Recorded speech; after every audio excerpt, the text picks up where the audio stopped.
So as everybody's sitting down, what I'm going to do is just quickly let everyone know that has connected online that thank you for your patience. We discovered something about our Zoom video account that went against what we were actually told, which was that we were able to host 2 simultaneous events on our account with different profiles, but we learned that that was not the case. So the minute that we started the work groups in cyberspace, it cut off our web stream. And I couldn't start the web stream until the groups had finished, because if I had, it would have totally cut them off. So we've been doing all sorts of interesting dances to make sure that everything's working. Very glad that what we do have is our second plenary session is now functioning, and we're looking forward to seeing some of these results. So for those of you connected online, congratulations. For those of you who and they obviously aren't going to hear me, but for those who haven't been able to connect, and we will let them know via email after we conclude the conference today, we're going to be making the recordings of both the beginning plenary and the closing plenary available to them so that they can watch the proceedings and get caught up on all this great information that we've generated today, and that we'll be hearing reports on, at least preliminary reports, during our closing session. Okay, so again, to those online, thank you for joining us, and thank you for your patience and flexibility. This has been an exercise in pioneering, in breaking new ground, and there were some bumps along the road, but we're here. So having said that, we want to take just a few minutes, and all of you should probably get out your smart devices, your cell phones, or if you've got your computers connected, you can do that. And I want you to go to Menti, MENTI.com, and use the code 287249. I actually set this up for percentages rather than numbers. And now I'm thinking maybe it would have been better to do numbers, but we only had 7 people so far check in. And once you've logged into Menti and put this number in, you go to Menti just on your regular web browser on any device. Menti.com, put in 287249, and everybody online, you can do this too. That's the great thing about this. We are now bringing in everybody that's online with everyone that is on site. And we'll be able to get feedback from the entire conference. So if you would just take the time to answer this question, those that are attending, where do you fit, right? Interpreter, are you an interpreter coordinator, a trainer or educator, a tech developer, an LSC representative, or other, right? And as you can see, we've got so far we're about 52. That's at least, well, we're jumping up to 60. It's moving around. We'll let other people answer, and we'll see just kind of where we stand with this. And right now it's looking like interpreters and everybody else, which I kind of like. And we'll let a few more people answer as we're going along. We are almost to about 50% of registrants that are now responding. Okay? So one of the interesting things about this is it lets us visually see how this spread is. We've got, tech developers here. They're about 15% of our respondents. That's pretty significant. If we had been able to actually do this back in 2010 when we first met, I don't know that we would have had any tech developers. No, we would have had 1 or 2 perhaps, but it was really incipient. We've got a significant number of trainers and educators as well. So this is a really good spread, and I'm really happy to see what we've got here. And actually this mix is what gives value to this meeting and the fact that we're here together, because we are crossing these silos that we've created for ourselves, and we've been forced to talk to other stakeholders within remote interpreting. Okay? So what we're going to do now is move on to our second question. Okay. Find the mouse. So the next question, this is one we do at just about every conference where we speak about remote interpreting. You can answer up to 3 times. And this is going to create a word map. But it is amazing to see, I can compare. We have a word map from almost a conference where it was all end users. We have a couple where they were all interpreters. And today we have an interesting mix. So let's see what happens here as this forms.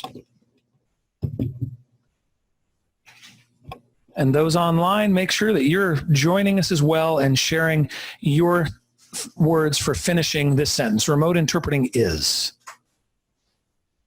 Right now, challenging, although it's challenging to read challenging on the screen because of the color palette we've chosen. Sorry about that. But the two biggest words we have are challenging and exciting and the future. Here. And we'll just... yeah, we can. Actually, right by you, Catherine. You can... Oh, not sure what that is. Let's see. Do we have to push them so they lock? No, don't want to touch that. Yep, I don't know. So either way, go ahead, Gary. And just to make sure, I want to make sure we are recording this session, correct, Noah? Wonderful. Still coming out. We've had about 68. We had about 75 last time. Let's see if we can get a little bit more here. Interesting. Challenging is still one of the larger words, but future and exciting and opportunity and the future are all pretty darn big too. Some of the smaller ones you may not be able to read. Accessible, dangerous, expanding language access, necessary, endless, effective, hope, a necessity, happening now, groundbreaking, just starting, access, pays too little, technical problems. Oh yeah, we know all about technical problems today. An opportunity, frightening, useful, expanding language access, dangerous, non-personal. So you can see there are a lot of thoughts here in terms of this situation with remote interpreting. Okay, and we're up to about 80. So I think that's a pretty good sample. That's still growing here. A couple more people are filling in. So I would dare say that we have a pretty optimistic spirit in this room. And that really makes me happy because the only way that we can face challenges and problems successfully really is to be optimistic and realistic at the same time. All right, got another question for you.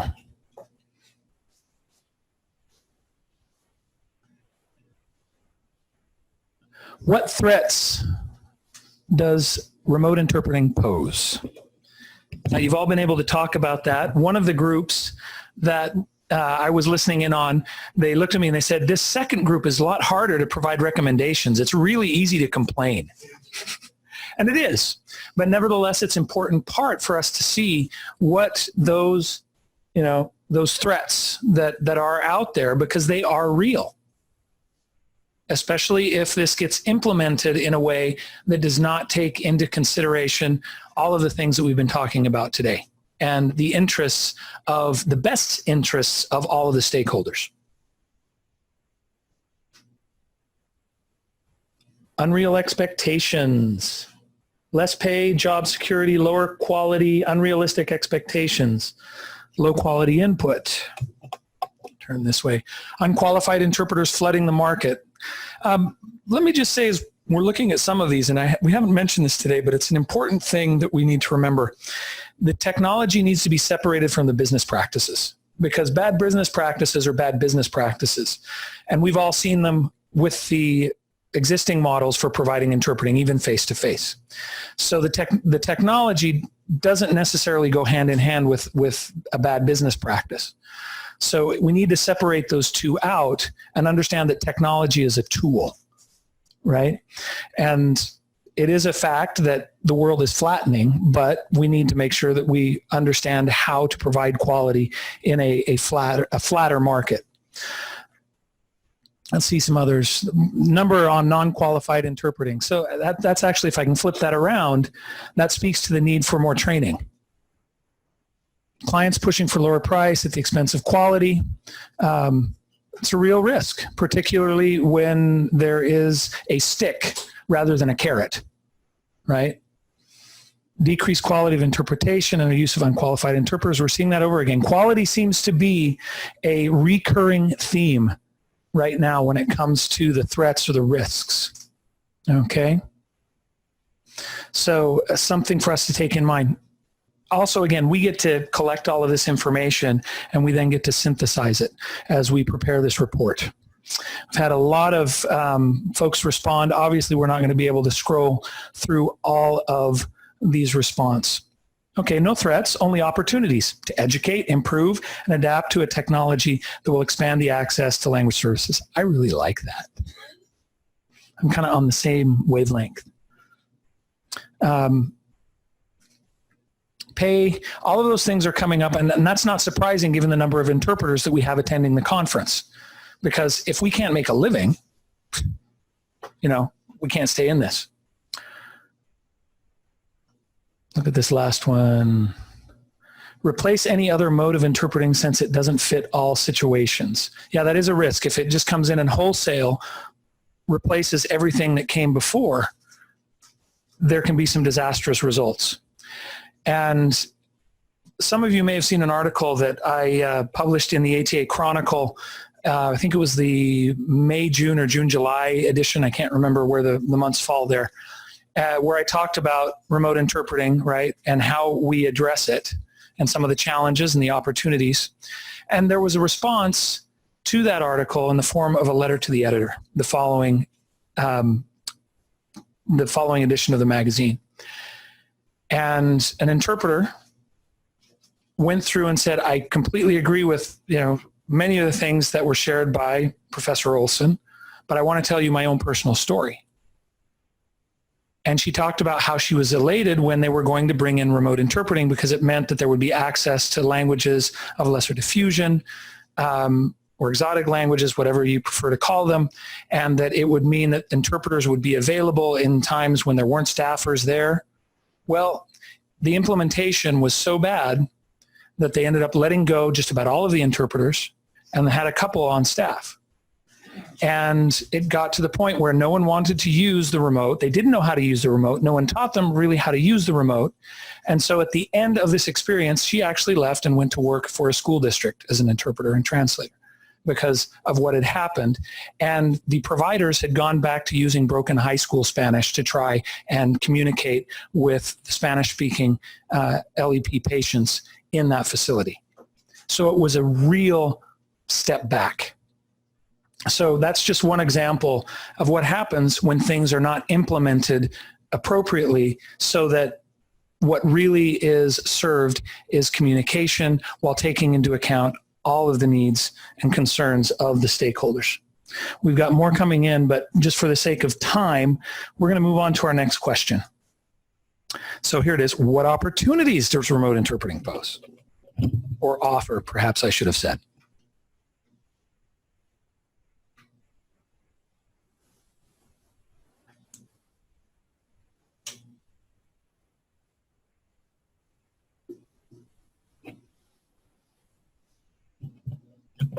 Expanding access to justice. I would even add speedy access to justice. More income for all.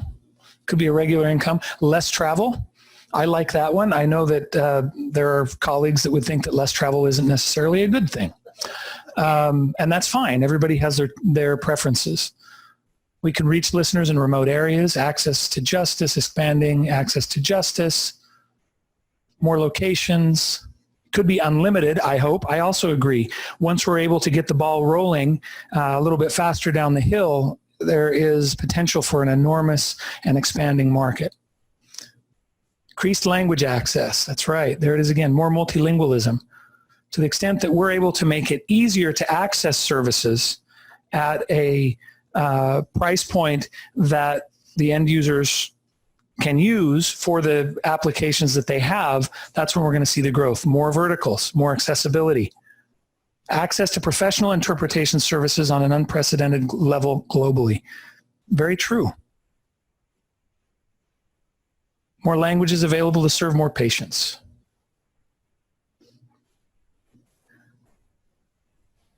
There are great opportunities ahead, to be sure.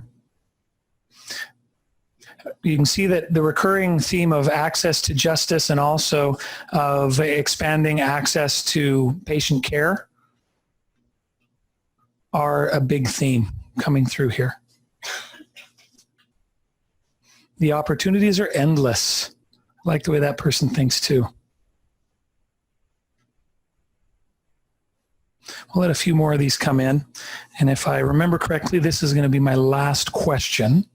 And Catherine is feverishly working on the slides to be able to report back on 12 different working groups all together. They won't all be... Plan, Barry.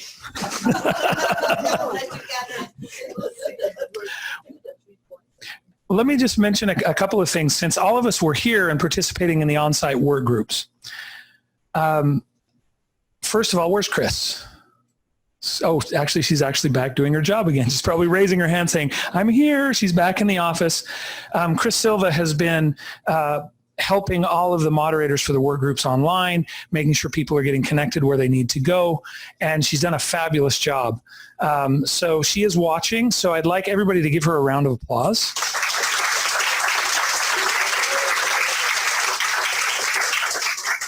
And I want to tell you how amazing it was to be able to see groups of 7, 8, 9 people in these virtual rooms, all connected, talking to each other about the exact same issues that we were talking about here. And referring to access, one of the things that we have, one of our guiding principles, I think, with all of these summits that we've done for Interpret America has been to work hard to keep them at an affordable price point so that interpreters can attend. Not have to travel as much, trying to keep hotel costs down. And it's made it so that we could have access to this forum.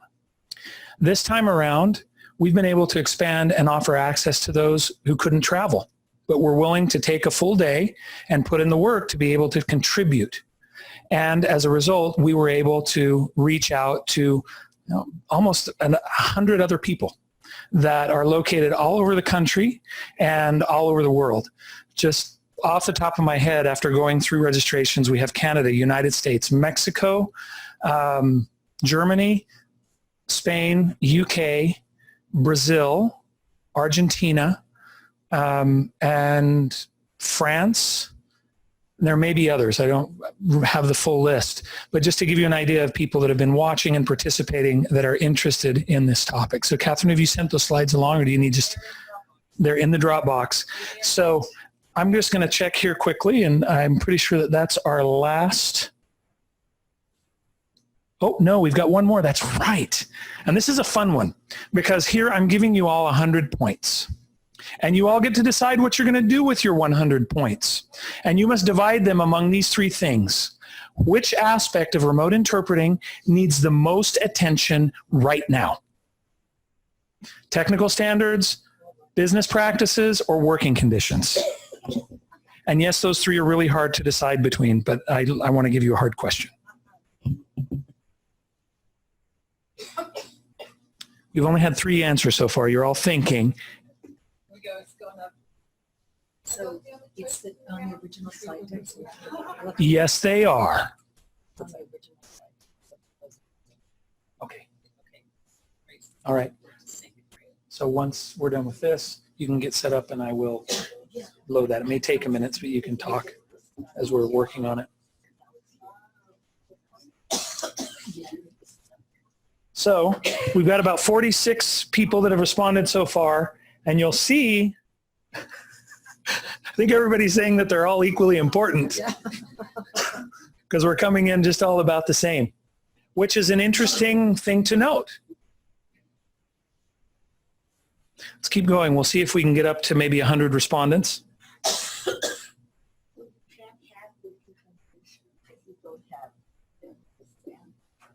But no. So the question was that Heidi was asking is that you can't really have I think you mean good working conditions if there are no technical standards.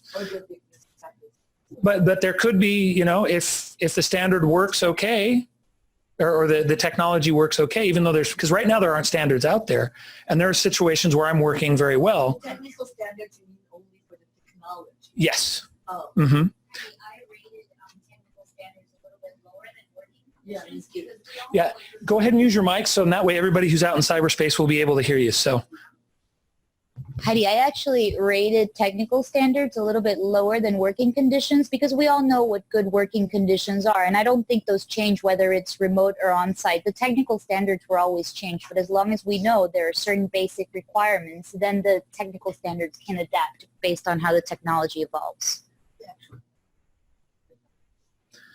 any other comments on this here? This is a really interesting finding. I was expecting one to really jump out ahead of all the others. That's for me to know and you to find out. Actually, I was thinking really that it was going to be business practices. Yeah. Oh, there's Chris. Come on. Get over here, Chris.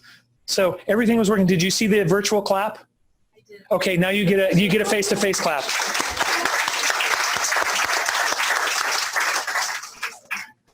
All right. Well, it looks like we've got topped out at about 82. And we're pretty evenly split on those three. And I think that indicates just how important all of them are.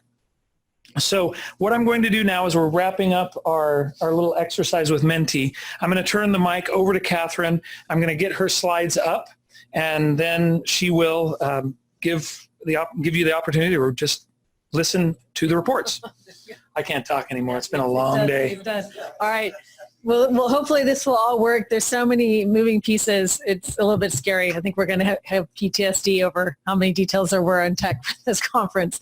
So while Barry gets the slides put together, one thing that I'd like to say is, so the way we're going to structure our remaining hour or so is that I'm going to go through a few of just some general takeaways that I was able to cull. We have 12 groups. I received 24 documents with really detailed notes. I'm a little concerned for our report writer at this point because we may have need to up her fee because it's going to be robust. With really, I thank you so much. I want to thank everybody right now online and in the groups because there's some really good content that goes beyond kind of the bullet point lists that we've all, I think, kind of been saying in our own heads and maybe in presentations for the last year. So we're going to have a lot.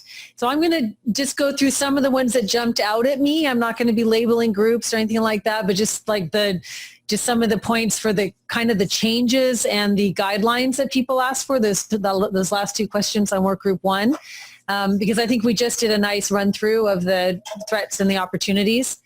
And then we are going to have I am going to pull out just some of the more detailed things that the online groups mentioned. It's not going to be in some kind of easy flow. It's just going to be like ones that really kind of jumped out at me as interesting. And then we are going to give all the on-site groups. The moderators are going to stand up, and if we have 6 groups, and maybe 25 minutes or whatever, you have a few minutes to come up and say the 3 best things you think your group contributed to the discussion. So I want the moderators, the on-site, and they know they're going to do this, to stand up, and you'll have a chance to come up and express that. So you can, sort of take pride in your own work and not just see Barry and me up front. Barry's signing in. He's working as fast as he can, and we'll go from there. And if this delays, we'll just switch the order a little bit for it. And I think it's right there. He's getting it. We've done this for 5 different conferences where we have to run around and get people's feedback in a very short amount of time and then magically make a presentation and show it out to people in 0 time. So I don't know why we do this to ourselves over and over, but we do. So we'll go from there. All right. What do you think? You guys doing an amazing job. Oh, well, thank you. And I do appreciate it, but really the amazing job will be to go down to the right past the Menti slide, and we'll start there. And yeah, they are. So there we go. All right. So first of all, you can see where we're headed with this. Fardad, I appreciate the saying that we did an amazing job, but honestly, nope. You got to share it out. Okay. This is you, I think. This is why you're going to need your your drink or reception or walk at the end of the conference, because it is a lot of work to sit in group for close to 4 hours and talk and really come together and do this. So I really want to actually take a moment and applaud everybody in this room and everybody on the work groups and everyone who's contributed while we're doing this. I really do, because this you made it work. Not, we provided the venue and you made it work. Okay. And there's our clicker. There we go. All right. Do I get to have it, or are you going to keep it? I know you're going to want me to. No, I'm going to do it so I can do it. Stash forward. So this is you. Hopefully you have a little bit of time left in you. Thank you so much. And I have to see if which one do I press, Barry? The one on the side? To the right. To the right. All right. Oh, so, no, it's going to, there we go. So I want to go through a little bit of a preliminary summary of what I saw, just pulling out some of the themes that actually jumped out at me and that I thought were interesting. So when we asked that question at the beginning, what are the changes we've seen? One of the points that I did not put up on the slide was that a couple of the conference groups came in with notes saying we really haven't seen a lot of changes yet. And I think that that may be true depending on which area of conference you're working in, where you may be in a very established organization that has contracts built out with your international organizations that you're interpreting for, and the status quo is still kind of holding on for a little bit more. Barry told me an interesting story just this week, actually, of an interpreter in an institution saying that, they called us and asked us if we had guidelines for remote interpreting, and we don't. But, they're kind of looking into it, and Barry's like, no, actually, they've already got their system halfway built out. So people are busy. The international organizations are building out their systems to get this moving ahead, and I think the change will be coming in conference. So one of the things that people said a lot was that client expectations are changing, and everything from judges who now expect to be able to get access to interpreters fast in lots of different languages. They want them to be available, not willing to wait anymore. And those client expectations are changing. Oh, this is a very reactive mouse clicker.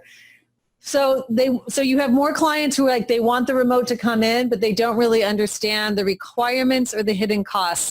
I thought there's some very interesting notes from one of the groups that is alluding to the hidden costs of going remote. Maybe you save money on the immediate per hour rate, or paying a salary, or paying benefits. But as we see from today, the platforms are here, but it is not simple to put together a seamless communication flow over remote, and there are costs to that, including realistically the need to have a tech on your staff that you didn't used to have. I am old enough to remember when coming into the workplace when the internet was everywhere, but nobody had hired IT staff yet. I don't know if any of you remember that, but I do, yeah, right? And so everyone had a computer, but the agency, it didn't occur to them that they actually had to have on-staff IT.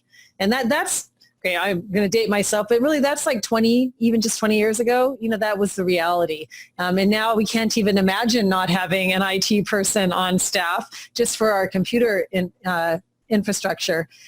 There was quite a few comments depending on which area it came from, and I think especially in the conference, well, actually all across, I think saw this comment quite a bit, is that there's kind of a changing of the guard, and what I mean by that, interpreting is sort of famously a grayer field. Professionals at the top of their game are not 30, they're 60, they're 55. It takes a long time to become a seasoned, very experienced, very adept interpreter, because let's be honest, life experience and contextual knowledge, just as you accumulate it just makes you better and better and better. We do get better with age. Thank you very much. So you have a big cadre of really trained, seasoned, qualified, excellent, highly skilled interpreters who may or may not be willing to adopt technology. And it's exhausting. If I'm in my 50s, I started before pre-internet, pre-answering machine, pre-computer. There are many of us in the room that started that way. We've had to go through every single iteration of every operating system that ever existed, including starting with DOS on our computer screen, right? And so there are many of us that are just exhausted, and we stopped. I'm at my Windows XP and I'm not going any farther. I'm not going to change my computer, right? So you see, I saw those comments a lot, and I think that the agencies who are looking to find those interpreters who are willing to adopt, who are both willing to adopt technology, but who are also have that seasoned skill set. So I saw a lot of comments showing that kind of change and that struggle and that division. I mean, for those people willing or not willing. I think I saw quite a few comments about video. It's good enough for the end user, but not for the interpreter. So it's perfectly fine. The person looking at the video can hear just fine, and they can see just fine for their needs. This is sort of like when we have to do whispered simultaneous and they refuse to mic the room and you can't hear over yourself, but everyone else can hear the speaker just fine. This is like the community interpreter's, nightmare every single time. But the interpreter, right? Like, this isn't good enough for me. So it gets back to that discussion that we've had about, the interpreters really needing to actually have their own advocate. Just like you have to introduce yourself and say, I'm an interpreter and I'm going to interpret everything that's said. We have to do this in community settings. I think we're going to have a video introduction for a while. It says, hi, you want me to do video remote? What kind of computer? What kind of platform? What kind of software? And have a whole list of questions that we could help interpreters have to make sure they have what they need to do this work. I also saw quite a few comments on, confused business models. It's interesting because we've worked hard, some of us, at least Barry and I have been in the camp of really trying to make connections among the different specializations in our field. But the different specializations operate under very, very different business models, different pricing models, different per rate, per day charges, different how you work models. And the video is kind of making that very complicated because now an interpreter, when you're working in medical, after a while you get to know the rules of the game, what you charge, what you don't, how you do it, how you receive a contract, how you receive payment. But if you're, a good enough qualified interpreter to be taking jobs, and kind of across the board on video, it's very confusing, in terms of what do you charge, what do you pay, how does this work? And so one suggestion that I think I maybe put on a different slide that I thought was interesting was the suggestion that we could create a model contract for when you are hired by video remote, just like the American Translators Association has a very nice model contract for freelance interpreters and sort of freelance language contractors. Maybe that would be a really helpful document. So I thought that was interesting. Now, this is just a tiny little bit of what I was able to, stick into my brain rapidly scanning through these documents. So I'm actually really excited about the report that's going to come out because we will pull all these things and categorize them and make them understandable. But that was sort of some of the highlights of the changes, comments that I saw.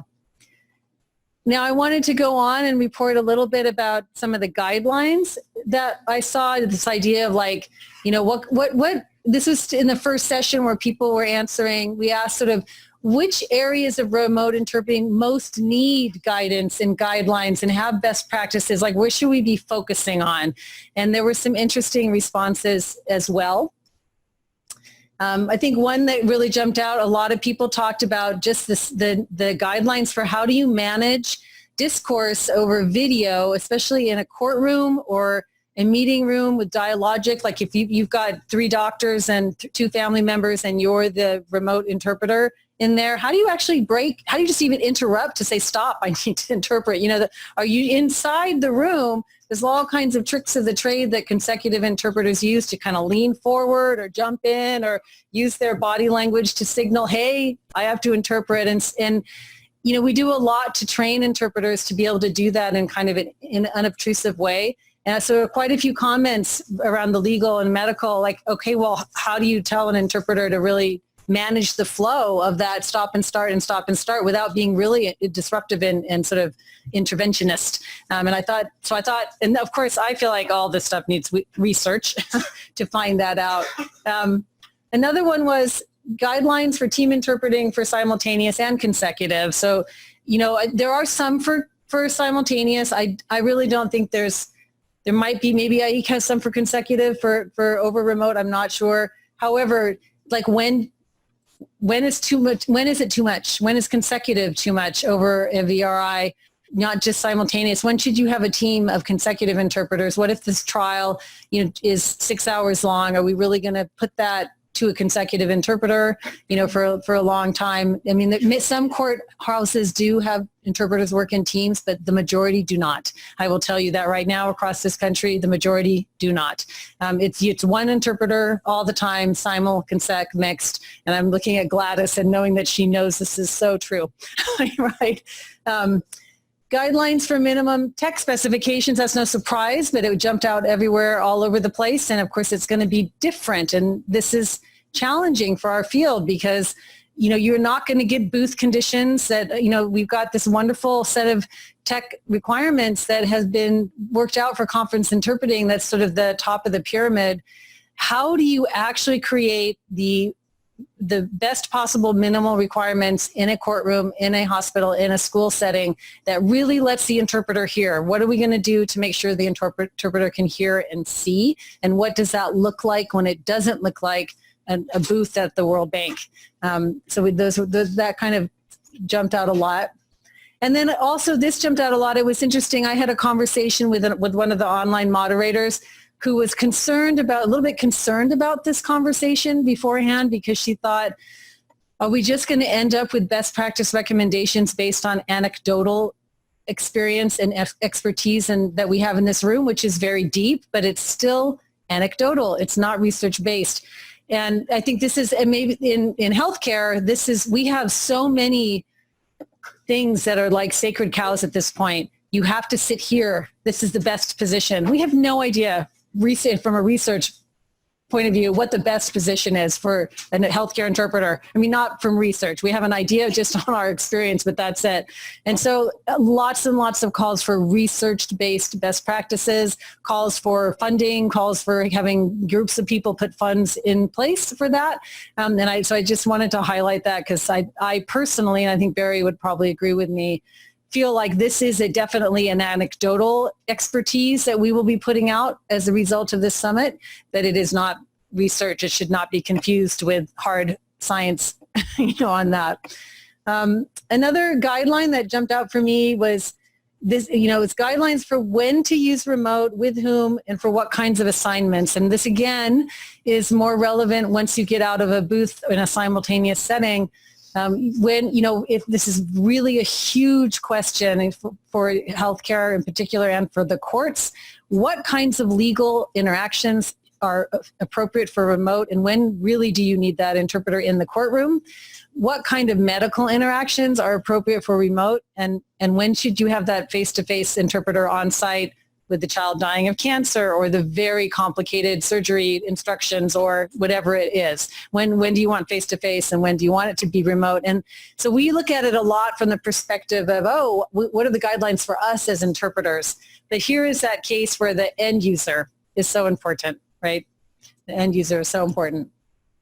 All right, and then I saw a lot of calls for we need to have a common place for information to be. We need to have common guidelines. We need to have a one-stop place to go and start compiling this information and compiling these discussions. And that's something that, I think is with the people in this room is probably a doable strategy recommendation step that we might be able, it's maybe low-hanging fruit to try and, just find a place where we can start compiling and pushing the discussion.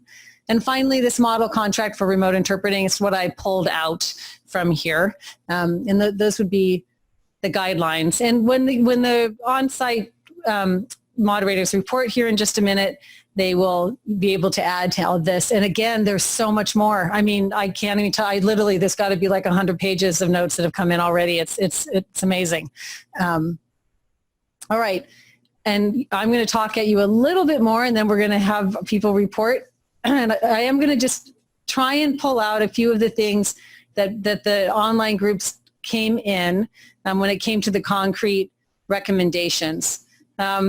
I think so. One of the healthcare groups came in, and they wanted to figure out recommendations about the technical specs, which we've talked about, and then recommendations as to who should be included on a team to implement remote interpreting. And I think this is a very interesting idea. I think we tend to provide interpreting services kind of in a very segmented and separate way. The interpreter has contact with the language service. If you're freelance, mostly you're having a contact with a language service company, and then the service company jealously guards their contact with the client, which could be the hospital or a business or whatever it is. And actually the interpreter has no way often to even interact with the people they're interpreting for before they interpret for them.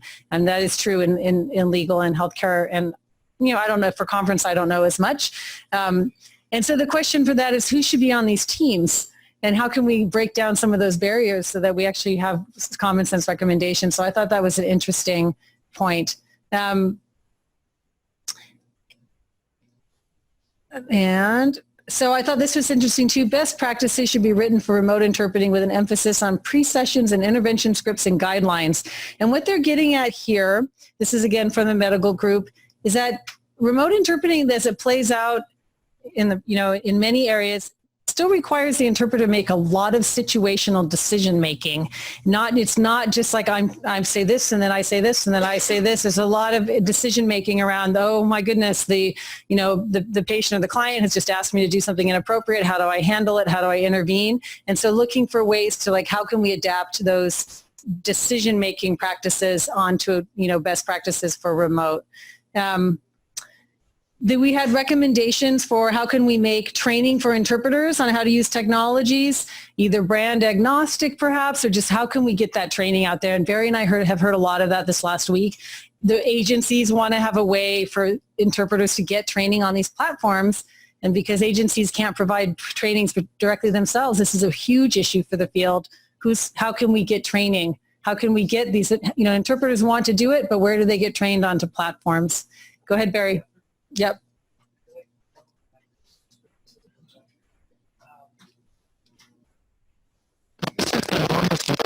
Oh, that one's, might want to pick another one.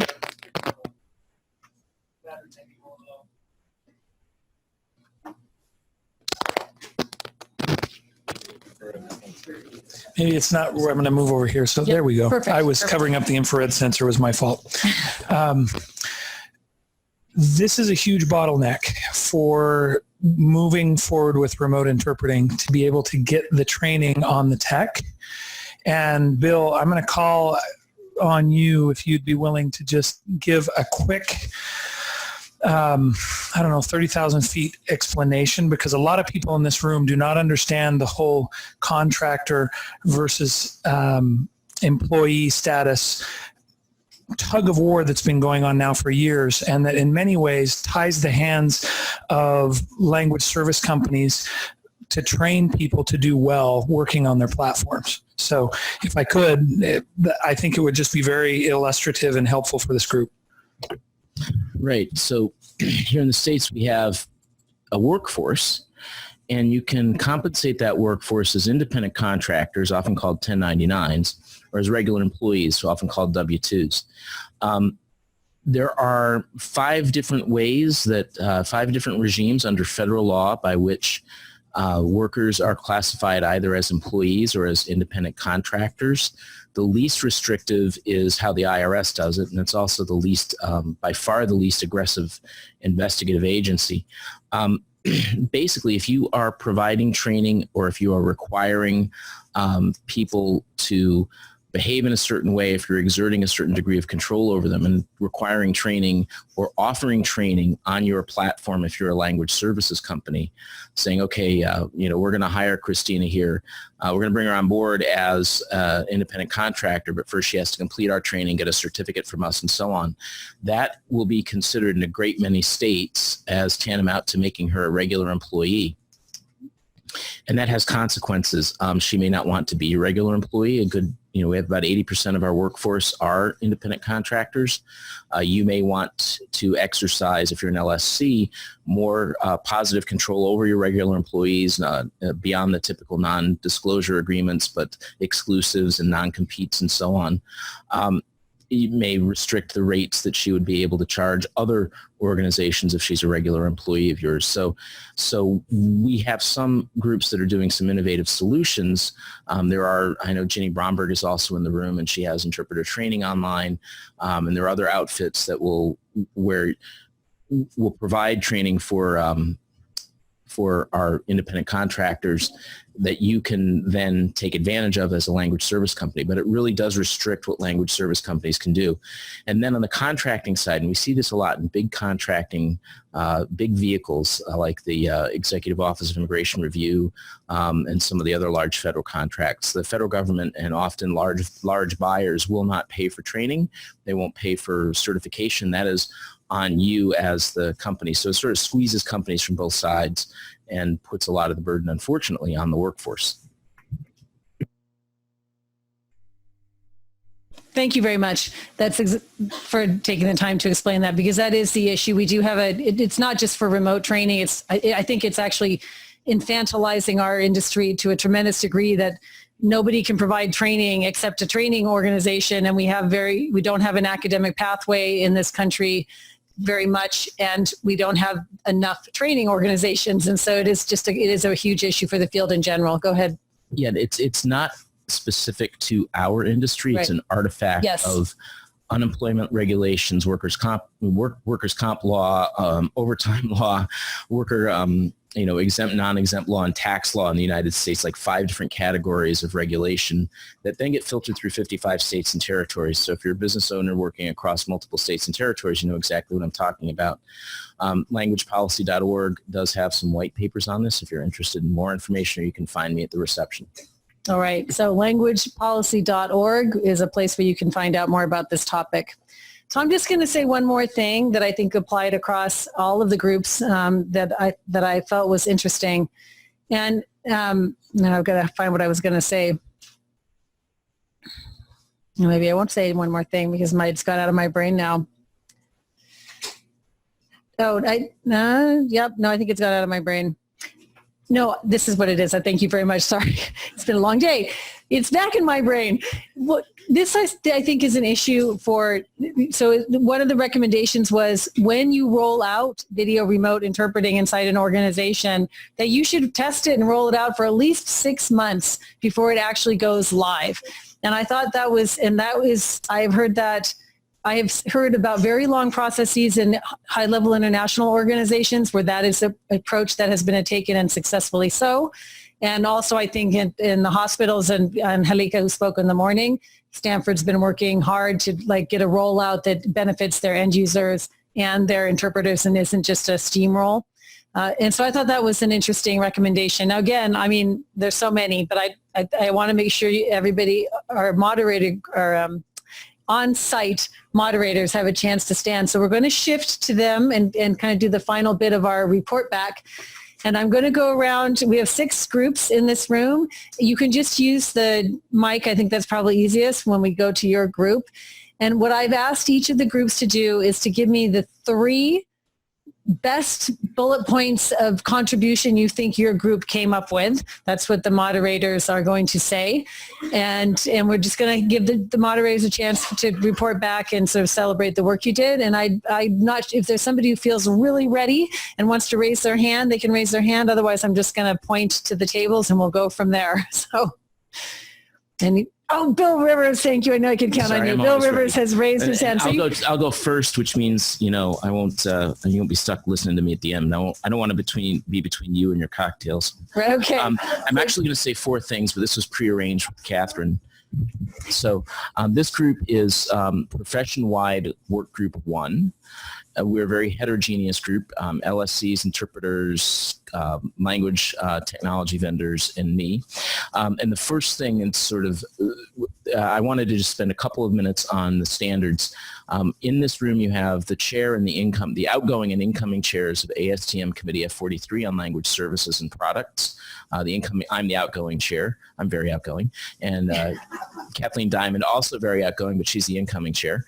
ASTM F43 has about 120 member individuals and companies, and that's the National Standards Committee on Language Services and Products. And then I am the secretary of the U.S. Advisory Group to ISO Committee, Technical Committee 37 on Language. And then Giovanna Carriero Contreras is here, and she is the chair of the advisory committee to Subcommittee 5 on Translation and Interpreting. So we see standards are important. They're a part of the solution set. They take time to develop. They are consensus driven, which makes, and consensus is always hard to achieve because you have to balance all sorts of different interests. We're very happy to hear all of the conversation around standards. We see technology training, so best practices as one area, standards which codify best practices, and then the best practices around technology, training of interpreters and users, qualifications of interpreters to use all around remote interpreting. And then a second area of standardization would be in interchange and interoperability. And the analogy I make is to what's happened in the online, the translation tools world, where we now have pretty robust interoperability and interchange thanks to standardization. Standards can be enforced depending on the type of standard through third-party certification, voluntary certification, and I know there are companies in here who have gone through, for example, ISO 17100 certification, through inclusion in RFPs and tenders, and through inclusion in contracts. So that's just my plug on standards, and you can see me or Giovanna at the reception and talk to us a little bit about standards, not too much because we do want to have fun at the reception. Not that talking about standards is fun. So that's my thing on standards. Now, our work group. Most important message, seize the day. There are opportunities here for us all in leadership, in expanding into new verticals, some of the things we've already heard, locations, languages, and so on. And that technology is a vehicle. It can be a vehicle to get our industry in front of new faces on the client side. Technology is cool. We're all magpies. We like our devices, and that's maybe another avenue into the C-suite, as it were. Secondly, we need a bigger forum. InterpretAmerica is fantastic, but it's constrained in size and its leadership level. We were thinking there's no analog to ATA in the interpreting world, but perhaps ATA could host, for example, a one-day meeting on its the Wednesday before, as it does, and bring together interpreters, vendors, researchers, and other folks in a broader group to start getting some of these issues surfaced and circulated, and start doing the kinds of professional development that we know that the workforce needs, and the kinds of demonstrations that the vendors need to do.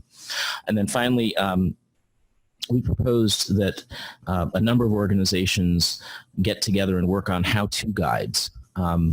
Standards take a long time, and they are kind of abstract, and they're meant for a different audience. A how-to guide, is meant for the kind of lay reader and on the client side. So ALC, ATA, GALA, NAJIT, and then I think other groups are going to propose similar things. So how to get it right in remote interpreting.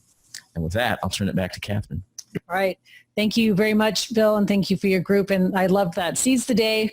And I love the idea that InterpretAmerica can pass this off into a much broader and bigger form, because that is what this needs, because this is a big, growing, diversifying international field, and we really do need a home where people can come and we can build this out year by year and evolve it. So I thought that was great. All right, the next group that's going to go is our moderator, Jaime Fatascaveza, has volunteered. So if you can get a mic and turn it on and bring it to you and speak nice and clearly, that would be great. And please say the name, then please say what group you were. Thank you very much. This was Profession-Wide Work Group number 2, and it was truly a pleasure to moderate this group of very talented congenial professionals. Now, summarizing 3 hours of brainstorming is quite a challenge, because the participants are very knowledgeable, talented, generous, and there was a surplus of excellent ideas. Everybody agreed that the discussion was an enriching, useful exercise, and we thank the organizers and all of you for giving us this opportunity. These are the main points. I hope that I did a good job summarizing them. The market is expecting remote interpreting in all areas. There are many opportunities and challenges and many issues and situations that are not black and white. All the stakeholders need to work together to cross the silos, to quote Barry, to find durable solutions. Remote is a complement to existing interpretation services, not a replacement. Interpreting is a best human effort product. Remote is difficult. We need to professionalize remote interpretation as well as Bill mentioned right now, some regulation and certification. We need to educate all the stakeholders with manuals, recommendations by LSCs, feedback mechanisms for all parties, and include multilingual communication in school curricula and remote interpretation in translation and interpretation curricula. We need to manage expectations for all the stakeholders. We need to expand InterpretAmerica. We concur also with group number 1, and there has not been under the table communications here, not remote either, to get all the stakeholders involved, users, clients, industry associations in private sector, technology, interpreters, LSCs, and including sign languages as well. And we need to set as a goal the creation of a standard setting body for remote interpreting through the ASTM. That's basically those are the main points that we discussed today. Thank you. Thank you so much. And that, I'm definitely going to need to review those again. That was a lot of information. I did want to make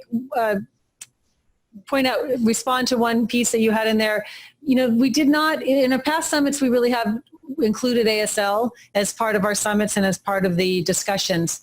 And we deliberately actually did not this time around because we felt like the state of the conversation, and it was just our decision, it could be the wrong decision, but we felt like the state of the conversation around remote interpreting was so chaotic and disordered and reactionary and kind of upset among us. It's amazing how much that might be tipping just even these last few months. And so we felt like it would be really nice to get something coherent and kind of a snapshot out. And then that would be a good moment to go see where this can interact and interweave with sign language interpreting and the video remote that's already so well established, which follows a different, is mandated through at least several different laws and has a whole structure and infrastructure and issues all of its own. So we felt like it was just going to get really muddled. And so I just want to we had mentioned it earlier in the summit, and so I wanted to give everyone a little bit of the thought behind that, because I fervently believe that it is all one profession, and the more we can bring in the sign language piece too, it's important. So it was not an oversight. It was just not quite the right moment. All right. So how about Kathleen? Is your group ready to go? Are we ready? Are you ready? Okay, Kathleen. Okay, please say who your group was, and then do your points. This is a report from the legal group. And you do have a few moments, so you don't have to feel rushed. Go ahead and just say your points out. I may have to be rushed because the legal group, they're all about words. And, so heck with 3 bullets. I got a whole report here, so you may want me to rush. So I think I'd like to just sort of start by saying that we understood very clearly as a group to turn around just so the camera can actually see you, so that the light, sorry. Just asking Kathleen. No, she just needs to, I'm going to be awkward and ask her just to maybe I'll just switch to, just so our poor live stream people do not have to just be imagine what I look like. No, I think you look, yes, exactly. Lucky them. Huh? Beautiful back of your hairdo. Oh, here we go. We definitely want to go forward. Okay. Is that better? Yes. Are you happier now? Okay, good. So what I wanted to share is that we really focused very clearly and very early in our discussions on the separation between remote technology and interpreting the human factor. So remote interpreting was our discussion. That's how we worked, and seeing them as 2 very distinct entities that need to be brought together. That is the big challenge. So let me get back to my notes. So we see them as 2 different groups, but there has to be constant communication, close communication between the 2 different prongs, because each knows their stuff. So technology knows technology, and interpreters know how to interpret. So the language service companies that have interpreting and technology need to have it at the same level. If they're offering both, they need to be same level and very closely brought together. Because as we see it, the only difference between remote and interpreting is the modality. So if you're interpreting on site or you're interpreting on a remote level, it's just the way you're doing. So we snuck this in, that we didn't think that compensation of the interpreter should be less just because they're interpreting remotely. Because after all, there's all sorts of savings with travel expenses, etc. Providers and interpreters need to communicate and know what the other does and how they work closely together. We spent quite a bit of time talking about the end users, and I learned a lot about the way remote interpreting is used or misused in our courtrooms today. Not just our courtrooms, but our hallways when you have to go out in the hallway and talk to your guy that's, going to be sent away for 10 years. And all this stuff has to be done with the technology going with you. And it's very complicated. So understanding for the end user how to use the remote technology, and then of course for the interpreter to go along with it. We need guidelines. Hello. New news. A checklist considering both technology and interpreting requirements. We suggest a variety of guidelines that exist in the country, that they be unified under an umbrella of existing associations. We spent quite a bit of time talking about the richness that we have in membership associations for interpreters, but it's not one big voice. We're looking for one empowered, loud voice of interpreters to speak about what they do and how they do it, and to get the recognition that they need. We use the phrase that I like a lot, pride in our profession. This is can be done, we talked about maybe under NAJIT, then coming in under the ATA umbrella, not inventing the wheel, not creating something new. We also looked to the remote interpreters to incorporate everything that everybody needs to know about using their technology. The providers, I'm sorry. Thank you. That was my scribe. She's very good, very good. I'm just the reader.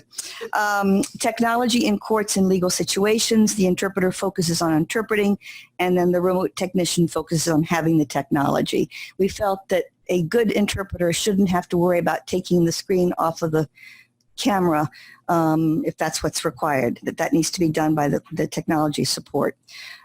Courts need to have someone at the courtroom who owns and is accountable for making sure that the interaction will happen. It has to be somebody either at the court, or it could be the language company, who's responsible for the interpreters.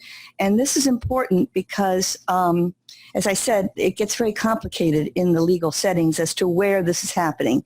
And it's very difficult. Guidelines. We have to have clear guidelines about interpreting and clear guidelines about the remote platform. Communication between the both, knowledge between both about what the other one does and where they intersect.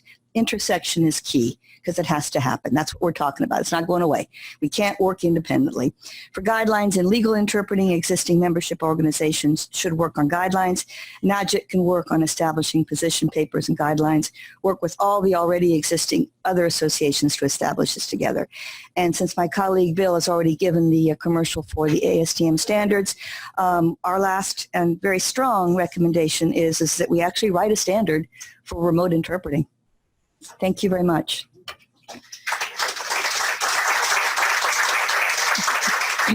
Thank you, Kathleen. I have to say, I'm just continuous thank you to the moderators for being so cogent and articulate and sort of pulling these points together. So now we are going to move on with Laura Buren, and I believe you were conference, is that correct, or profession-wide? Yes, conference okay. Work group number one. Take it away. Two.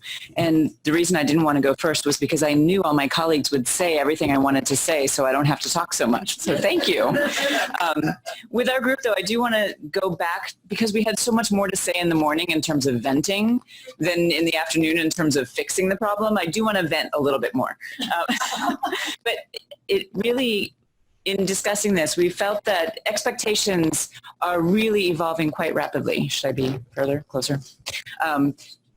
Expectations are really evolving quite rapidly for everybody who's involved in the interpreting process. So, for instance, we have businesses who have been doing over-the-phone interpretation for quite a long time, and they don't necessarily want to change their practices so much.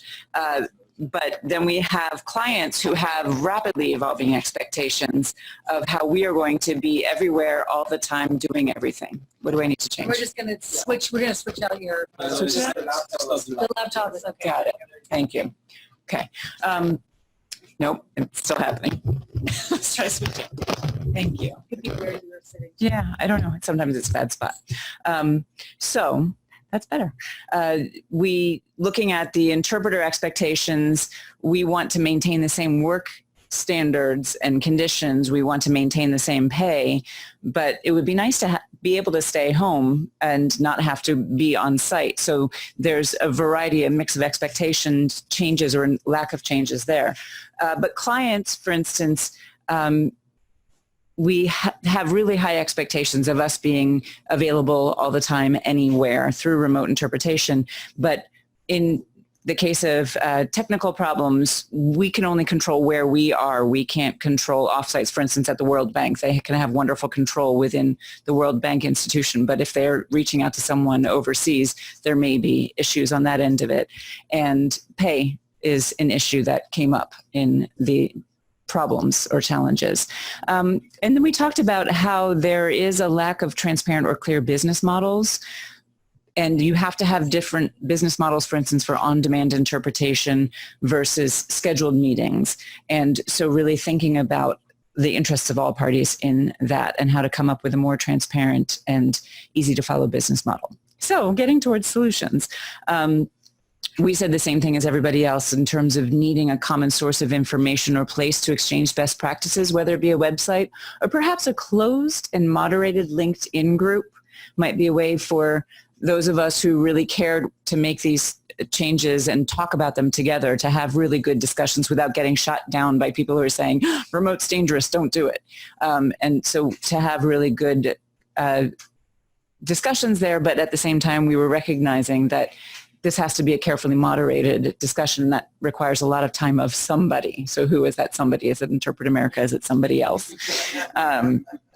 And also one of the best practices for guidelines that we talked about, which was alluded to just now, is really needing to work closely with technicians and ensure that we do have technicians on site whenever needed or on call for us to be able to refer to, because it's very difficult for the interpreters to also serve as the technicians / troubleshooters, etc. So we need to be able to focus on that. So whether it be setting up a relationship with a tech advocate and having a help desk or customer service type of approach, but somehow working closer with technicians. And I think that's all I'm going to highlight. We had so many more, but it'll come out in the reports. Yep. Thank you so much, Laura. And this indeed, when her group sent her notes in, I was like, wow, they kind of half wrote the report for us. There's a lot of writing in a short amount of time. So thank you very much. So I think we have Dieter, are you ready to do your group? And just remember to say which group you moderated, please. Sure, yeah. This was the Conference 2 group, and we had a team of very... I'm going to interrupt too. So the camera's actually there. There you go. And there the online audience can see you. I'm sorry I did not make that clear at the beginning. That's all right. There we go. All right. How's this? So we had a group of very passionate interpreters here, some really great debates, an interpreter trainer, and 2 tech guys that discussed a lot of the things that conference group 1 touched on. I think some of the things that we had in common. Certainly the need to interact and interface with technology resources, interpreters, having access to tech folks and to be able to test situations before just jumping in hot into a situation. Some of the things that we covered, being mindful of the context. Remote interpretation is another tool in the existing arsenal. Stakeholders should ensure that the right modality is chosen for the right event, and then consider the level of interactivity involved and predictability. That was sort of informed from the EU standards, I think, where they have a very well-defined spec for level of interactivity and 0 or low interactivity, defining how that modality will be delivered. Sound quality was a big one. Interpreters needing higher quality sound than everybody else in the room, having a little bit more preparation for that. And the average listener does not understand the content. So this needs to be taken into account when planning a remote interpretation event. hire the best available professional interpreters according to the needs and circumstances at hand. I think this was pretty unanimous around the group. Minimum technical working conditions have to be made clear to everybody that's involved and engaged in the session. Vendors should be responsible for providing clear guidelines regarding the minimum tech specs, again, which I think is what the first team talked about. And this is regarding technical features required for the interpretation equipment, software, bandwidth needs, all of that good stuff. And then again, conducting a test beforehand for the remote interpreting session.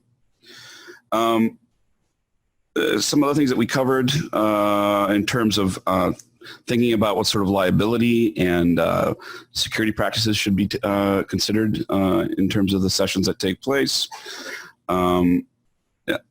InterpretAmerica, AIIC, industry, academia in general needing to commission a lot more research for, to get beyond educated guesses and to become more cultured around the needs. We felt that there would be a need to foster the establishment of some sort of consortium or that comprised of industry stakeholders to agree on shared best practices, and then emphasize the urgency and the need, because we really felt that there was right now the window of opportunity exists to educate the market where it might be shutting further down the road. Emphasize the consequences of inaction and the advantages of action and being part of this change. Scale advocacy efforts with a focus on new possibilities and opportunities brought by remote interpreting that could be available. Provide training programs, emphasize the different options that they may offer. And then finally, identifying champions and internal stakeholders within a number of these organizations who can help communicate the needs and standardization around certain practices as well, and see how those can be adapted across the board. And that, I think, is really what we covered in the majority of our session. Thank you so much. It's very comprehensive. I just have to laugh. Give a round of applause, and we will be sure not to forget Natalia with healthcare, but I do have to laugh. I utterly failed in my guidance asking for 3 points because we've all gotten very comprehensive points, but that gives you a sense of how hard the work everyone did is sort of amazing. And I'm sure the healthcare group did just as much in-depth speaking. So Natalia. Well, our group pretty much did what everybody else did. We put our heads together and we realized no matter how many wonderful people we have in one room today, we do need to have an inter-stakeholder group that will create standards. We also understand that we want to assign certain things and delegate certain tasks to these associations, to ASTM, but at the same time, they all have their hands full too with the job that they're working right now. So we look at the process of creating standards as a continuum. We should start with small building blocks, which would be best practices or how-tos, like Bill was saying. And those are something that each organization or each work group can do themselves. And what our work group, healthcare work group of InterpretAmerica 6 is committed to, we exchange the emails and everything, is we'll create one tiny building block, which will be best practices for pre-sessions and interventions for remote interpreters. We'll write the scripts, which the scripts will be then adopted into different languages and will involve other stakeholders in creating those scripts. And that would be one of the little pieces that we will contribute as a result of this meeting. We also then think that if we build as many blocks like that as possible, examples, is it appropriate to record in remote interpreting sessions for monitoring the quality of interpretation? Under what conditions? What are the legal standards that are applicable in healthcare, for example, to recording things like that? And what are the best guidelines for that? What are the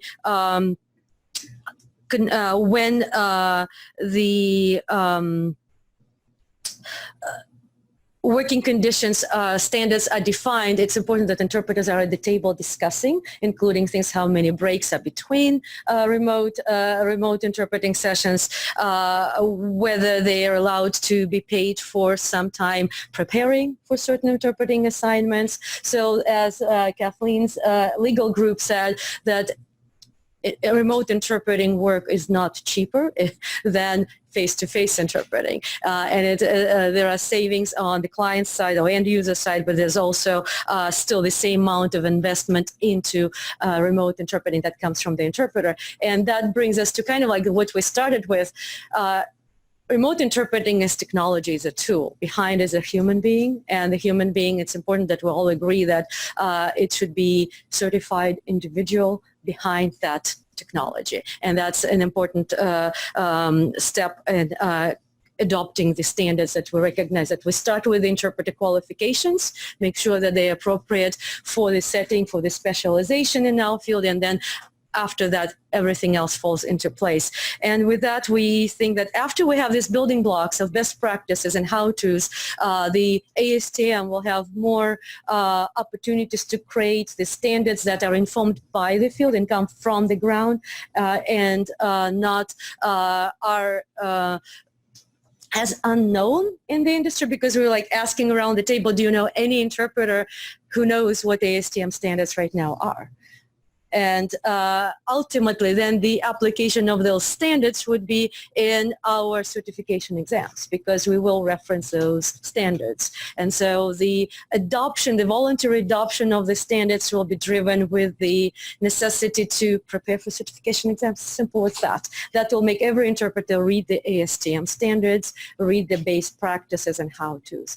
We had very rich discussions, and now we still have work to do after we leave today, because Carlos from the National Board and myself from CCHI, with the help of the Stanford Health, from Masterword, from Viterbo, and from Globo, and Giovanna, she doesn't have anything else to do, but we will pull her from ISO and from other obligations. We will get together and we'll write this first piece, which is the best practices for pre-session and intervention when you're doing remote interpreting.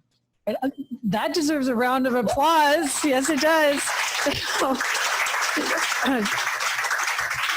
So thank you very much for that. It was completely unplanned which group would go last, but the fact that I picked the group that actually is now making a firm commitment to producing something concrete, it was a wonderful way for you to wrap up our sort of review, our really lightning fast review of some of the preliminary results. So thank you so much.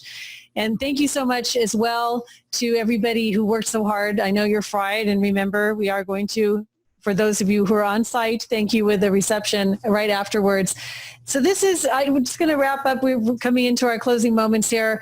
I did want to put this just slide up to kind of recognize that we also will be bringing you something concrete from this summit, thanks to our report sponsor, who is, I want to make sure I say it right, is Court Call, is going to, we were able to hire somebody to plow through all of these documents and really do a report, as well as to hire a graphic designer. So we do intend to create, hopefully by Christmas, the full report and have it out and free and for you. And it's not going to be on Barry and mine's to-do list to do the writing. So we know it has a much better chance of happening. So thank you very much to Court Call for funding that. And I also want to take a moment to thank Noah on the camera and Patrick and all of the people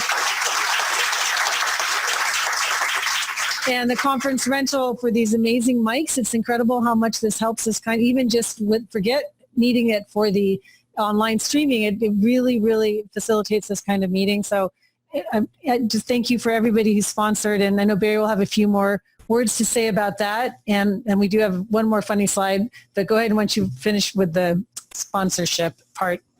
Oh, yeah. Well, just to say, Court Call, thank you so much, because, folks, we have to realize one of the things that I've learned in this whole effort is that there has to be, to find the right people to do these things, we have to have resources. It's unfair to call on them and expect them to just give of their time. And so it is because of our sponsors that we were able to do this, we've had the social media that we've had today because of Boost Lingo. We are going to have this written report, and it's going to look good, and it will be professional and be carefully written by someone who knows what they're doing because of Court Call. These things really matter. Now, one of the things I was going to show you is down here. See, I got one of these and I stashed it before they were all going to be gone. So all of these, you've been taking notes and using these things to take down and jot down your ideas. couldn't have happened without DS Interpretation. So thank you so much for that. Like I said, this is mine. It's going home with me. And we also need to thank Team People as the web stream sponsor, because they are the ones that helped us be able to put together the tech, to have the services, to be able to expand this out. So where's Mark? Right there. Mark, thank you so much for supporting us, Team People. And I want to make sure CCHI and also the California Court Interpreters Program that came in to support us so that they, one, show their support for what we are doing, and also it sends a signal to show that they're looking forward and they realize that things are changing and that we have to adapt to the new paradigms that we're going to be in. We've talked about a lot of our other sponsors. We're going to be really grateful for ZipDX here in a few minutes, especially as you raise your first glass, because they're the ones that are making that possible. And I think I've hit every one now. If I missed any, I haven't moved. Including our 3 flagships and venues. Yeah, and of course our venue sponsor, the Middlebury Institute of International Studies, all of this tech, all of these great tables. I mean, and this awesome location wouldn't be possible without them. Headvox, Headvox, I'm looking out on my list here so I don't forget. Certified Languages International, Kristen, thank you. Headvox, thank you. And of course, Televic, who came in at the last minute and said, you know, we care about this and we need to be here at this meeting. And they came in and just gave us great support. And so we're very, very grateful for that as well. So I think I've hit everyone, and I'm going to hand it back over to Catherine. Just have one more slide that's a little bit funny. It might be a little bit combative, but I kind of feel like maybe we started to do this today. So instead of having a whole school of fish running away from the shark, now maybe we can face it head on. And of course, I don't mean it to be quite so negative in that sense, because I think actually remote is growing because our field is growing. Remote is demanded because people want communication in more venues and more places. So while it is disrupting some workplaces, it's actually creating new work, and that means new work for everybody. And so, but I did think it was sort of the perfect picture for how we are all trying to come together in some kind of cohesive form to respond to the big juggernaut change that we're going through. And finally, I'm going to put this slide up in celebration of all of your work, and also because Barry is the master of having the perfect quote. When I first met Barry and went into his office at the Middlebury Institute, if you ever go into his office, there are just quotes and quotes pasted up, and they're all inspirational and sort of they keep you focused and moving forward. So I'm to leave it, I will hand it off to Barry. You can't do this stuff without the quotes. They're actually, my students think I'm posting them for my students so that they will, not get discouraged as they're getting trained. The quotes are for me so that I don't get discouraged in training and doing these things. But I have one quote I want to share with you. It's from Eric Hoffer. Some of you may know who Eric Hoffer is. He started off as a longshoreman, just a pretty run-of-the-mill blue-collar job, and became, I think, one of America's most prolific and meaningful philosophers. I mean, he was the working man's philosopher. Written many books and just, about the American experience, who we are as a people and what it means, in many ways to be human. And there's one quote that he has that has just stuck with me ever since I first read it. This is what he said, and I think it really applies to us here today and should help guide us as we continue to move forward. He says, in a time of drastic change, it is the learners who inherit the future. The learned usually find themselves equipped to live in a world that no longer exists. So let us be the learners. Let us be the trailblazers. And if we do that, that means that we will be able to show the way as others are coming along in the future, as we move into this future, and we can be prepared for it. Thank you so much for joining us, and we're going to be going to get a drink in just a little bit.